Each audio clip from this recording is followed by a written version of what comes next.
Chief CSO Sonepur. ୟା ପୂର୍ବରୁ ମୁଁ ବାଲେଶ୍ୱରରେ ଚିଫ୍ ସିଏସ୍ଓ ଥିଲି। ତ ସରକାରଙ୍କର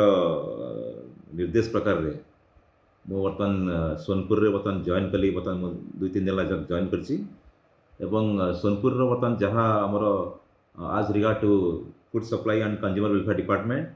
ଆମର ଯାହା ଯାହା କାର୍ଯ୍ୟକ୍ରମ ଅଛି ତାକୁ କିପରି ସୁଚାରୁ ରୂପେ ସମ୍ପାଦନ କରିବା ଏବଂ पर्टिकुलाली जो आमर खाउटी मैंने अच्छा आमर साधारण बंटन व्यवस्था जो खाउटी मैंने अच्छा प्रति इंटरेस्ट को केमती सेफगार्ड करवा एवं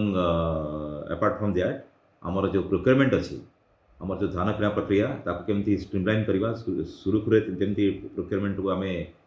ताकू आम ये करवा एवं चाषी धान किपर सुरुखुरे भाव में किणा जापर एवं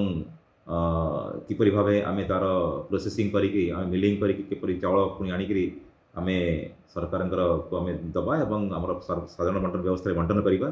यही सब कम गुड़ी को देखापी मुझे नियोजित ही अच्छी। निश्चित भाव आगक मोर कम जारी रही सर्वप्रथम मुझे देखी जदि कहार ग्रीवेन्स अच्छी कौन अच्छी मुझे रिड्रेस करी निश्चित भाव में भल कम करने आम स्टेप नवा।